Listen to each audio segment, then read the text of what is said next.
देखिए, लोकतंत्र में अपनी राय रखने का अधिकार है, लेकिन शारीरिक वेदना सहकर न्यायोचित मांग के लिए भी तो ये सरकार का भी जिम्मेवारी होता है कि ऐसे मामले में सरकार संवेदनशील हो। तो माननीय उच्च न्यायालय का भी निर्देश है, चिकित्सीय सलाह भी है। तो ऐसी स्थिति में सफदरजंग हॉस्पिटल उनको भर्ती किया जाना उनके स्वास्थ्य के लिए आवश्यक है। भारत के अंतरिक्ष सफर में आज का दिन जो है ऐतिहासिक है। आज सुबह 11:30 बजे स्काई रूट एयर स्पेस अपने पहले निजी ऑर्बिटल लॉन्च व्हीकल विक्रम-1 का प्रक्षेपण करेगा। इसको लेकर प्रधानमंत्री ने देशवासियों को बधाई दी है। देखिए, भारत की गौरवशाली इतिहास रहा है। किंवदंती है कि पुष्पक विमान भी हिंदुस्तान में वह भी एक महत्वपूर्ण पक्ष रहा है। और आज के दौर में तकनीकी युग में ऐसी उपलब्धियां जो प्रक्षेपण में एक महत्वपूर्ण स्थान हासिल करेगा, वह देशवासियों के लिए गौरव का विषय है। डिलिमिटेशन बिल पर डीएमके ने अपना रुख स्पष्ट किया है। डीएमके ने कहा है कि अगर तमिलनाडु और दक्षिणी राज्यों के हित सुरक्षित रहते हैं और सीटों का बंटवारा पहले से स्पष्ट किया जाता है तो परिसीमन विधेयक पर बातचीत के लिए तैयार है। नहीं, देखिए, परिसीमन इस देश के संवैधानिक व्यवस्था का एक अंग है। अगर जनसंख्या बढ़ रही है तो स्वाभाविक है परिसीमन होगा। परिसीमन उस इलाके की जनसंख्या के आधार पर और समाज का जो कमज़ोर तबका है, SC ST है, उसके आरक्षण की व्यवस्था देश के संविधान निर्माता ने की है। तो अब परिसीमन में सीटों की संख्या बढ़ना, किसकी कितनी भागीदारी होना, यह तो एक सवाल, बृहत्तर सवाल है। लेकिन परिसीमन होगा और उसमें सब राजनीतिक दलों को सहयोग करना चाहिए, न कि इसको विमर्श का विषय बनाना चाहिए। मध्य प्रदेश में यूसीसी पर सीएम मोहन यादव का बयान आया है। उन्होंने कहा है कि एक विवाह करने वालों को ही कानूनी मान्यता मिलेगी। उन्होंने समान नागरिक संहिता को सभी नागरिकों के लिए समान कानून की दिशा में जरूरी कदम बताया है। देखिए, समान नागरिक संहिता मध्य प्रदेश की सरकार सदन में पेश कर रही है। हमारी अपेक्षा है कि समाज का कोई तबका आहत नहीं हो। इस देश में हिंदू धर्म मानने वाले की परंपराएं भी अलग अलग हैं। कोई शैव परंपरा को मानता है, कोई नाथ संप्रदाय को मानता है, कोई वैष्णव संप्रदाय को मानता है। इस्लाम धर्म मानने वाले लोग शिया भी हैं, सुन्नी भी हैं। क्रिश्चियनिटी मानने वाले प्रोटेस्टेंट भी है, कैथोलिक भी हैं। तो ऐसी स्थिति में सबकी भावना का सम्मान हो और देश के हर नागरिक को अपनी बात, राय रखने का अधिकार है। इसलिए हमारी उम्मीद है कि मध्य प्रदेश की सरकार जो बहुभाषाई चरित्र है, बहुधार्मिक चरित्र है, उसका अवलोकन करके विधेयक रखेगी। पंजाब कांग्रेस में अंदरूनी कलह जारी है। कांग्रेस नेतृत्व ने असंतुष्ट नेताओं को सार्वजनिक बयानबाजी से बचने और पार्टी अनुशासन का पालन करने का सख्त हिदायत दिया है। ये तो कांग्रेस पार्टी का अंदरूनी मसला है। विपक्ष के नेता हैं माननीय राहुल गांधी जी, और पार्टी विभिन्न राज्यों में जनाधार के मामले में सिमटती जा रही है। और दुकान तो राजनीति का चल रहा है, ग्राहक की संख्या घट रही है। ग्राहक में भी अंतर्विरोध हो रहा है कि असली है कि नकली है। ये तो चिंता राहुल गांधी जी को करना चाहिए। प्रधानमंत्री ने जलंधर रैली में कहा कि आपको लेकर निशाना साधा। उन्होंने कहा कि कट्टर बेईमान पार्टी से बचना चाहिए। देखिए, आप पार्टी का जो उदय हुआ था अन्ना हजारे के आंदोलन से, और न्यायपालिका ने क्या टिप्पणी की यह अलग विषय है। लेकिन देश में एक ऐसा मानक स्थापित कर दिया। लालू यादव को जब पशुपालन घोटाला में सजा हुई थी, यह भी हठधर्मिता था कि हम इस्तीफा नहीं देंगे। कोर्ट के कहने पर इस्तीफा दे दिया।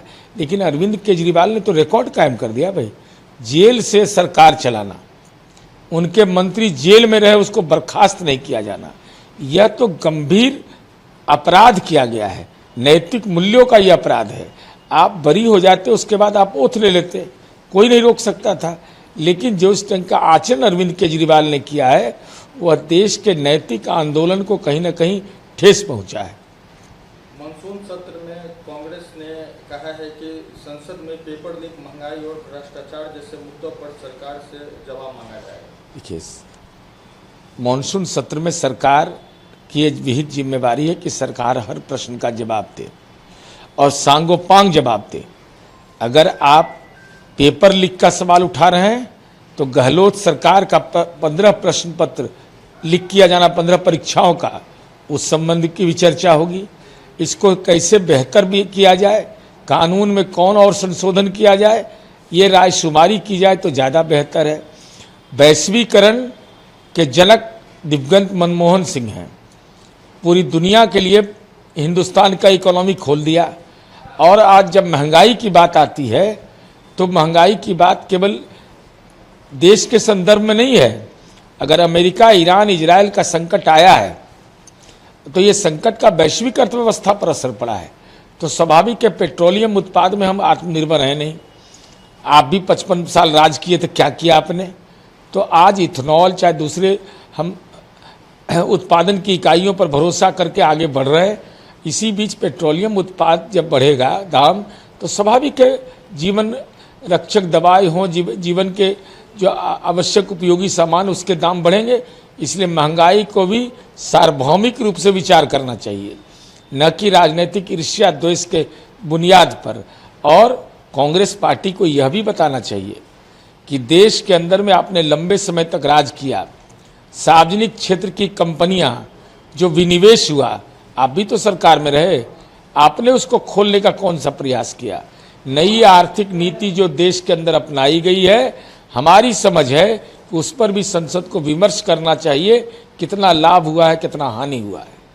योगी आदित्यनाथ ने विपक्ष पर हमला बोला है। उन्होंने समाजवादी पार्टी और कांग्रेस पर जनसंख्या संतुलन बिगाड़ने का आरोप लगाया है। कि जनसंख्या नियंत्रण एक गंभीर चुनौती है और ये चुनौती आज से नहीं है, लेकिन जनसंख्या नियंत्रण की हमारी समझ है कि भाई बिहार एक मॉडल राज्य है, नागालैंड एक मॉडल राज्य बना है कि शिक्षा के क्षेत्र में अगर इन्वेस्ट आप करिएगा, हेल्थ में इन्वेस्ट करिएगा, तो बिहार में कैसे हमने जनसंख्या को बहुत हद तक नियंत्रित किया।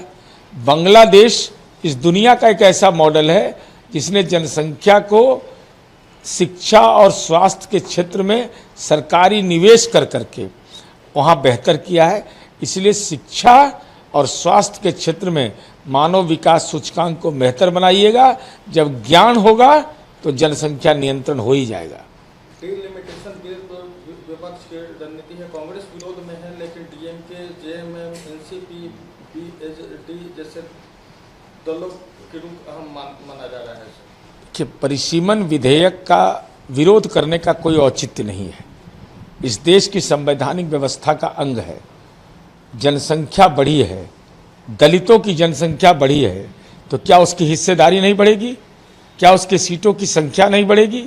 सामाजिक आर्थिक जनगणना की पर केंद्र सरकार ने तय किया है कि वो हम करा रहे हैं। तो संख्या के आधार पर राजनीति में हिस्सेदारी मिलना चाहिए, तो वह संसद और विधानमंडल भी है। महिलाओं की हिस्सेदारी ये एक चिंता का विषय का आज़ादी के इतने लंबे अरसे के बाद भी महिलाओं को उस अनुपात में रिजर्वेशन नहीं मिल पाया, सुविधा नहीं मिल पाई। इसलिए परिसीमन का जो लोग विरोध कर रहे हैं वो दलित विरोधी हैं, वो पिछड़ा वर्ग विरोधी हैं, वो महिला विरोधी हैं। लालू प्रसाद यादव की तबीयत बिगड़ गई है, उनको दिल्ली शिफ्ट किया जा रहा है। राजद नेताओं का कहना है कि उनके घर जो नया अपना निजी आवास में रहते हैं वहाँ गंदगी है, जिसके कारण तबीयत बिगड़ी। ऐसे आरोप अगर लगा रहे हैं तो 39 नंबर हार्डिंग रोड में मजार था तो क्यों नहीं गए? मजार मंदिर रहेगा तो नहीं जाइएगा? सरकार का निवेश हो गया, आप नहीं जाइएगा? और माननीय लालू जी अगर बीमार पड़े हैं तो उनके स्वास्थ्य की चिंता सरकार कर रही है। सरकार ने विहित जिम्मेवारी ली, जो भी उनके सहायक के द्वारा पत्र लिखा गया उसका अनुपालन करने की प्रक्रिया तय की। तो आप अपने निजी आवास में कभी महुआ बाग जाइएगा, कभी कौटिल्य नगर जाइएगा, और कौटिल्य नगर का जमीन केवल इनका जमीन नहीं है, प्रेमचंद गुप्ता का भी जमीन उसमें है, सुधा श्रीवास्तव का भी जमीन है, जयप्रकाश यादव का जी का भी जमीन है। एक विधायक को 1.5 कट्ठा जमीन मिलता था, इस 7 साढ़े 7 कट्ठा कहाँ से ले आए? अरे दूसरे का जमीन दान में लिए हैं, तो दान दे दो राम, दिला दो राम, देने वाला सीताराम, यही लालू जी का परिवार का नारा रहा है। आज आरोप दूसरे पर मढ़ रहे हैं। लास्ट सवाल है सर, बांकीपुर उपचुनाव काफी दिलचस्प हो गया है। प्रशांत किशोर लगातार भाजपा पे हमलावर है। अरे भाई, लड़ाई के मैदान से वो बाहर हैं। वो नीचे से कौन फर्स्ट करेगा यह तय होना है। वो राष्ट्रीय जनता दल या प्रशांत किशोर। अब प्रशांत किशोर जी तंबू उखाड़ करके अब चले गए मनेर विधानसभा में, इसलिए बांकीपुर में उनका कोई औचित्य नहीं है। आपके राज्य की खबरें, आपके शहर की खबरें सबसे पहले जानने के लिए देखते रहें अमर उजाला। चैनल को सब्सक्राइब जरूर कर लें और पाएं हर अपडेट।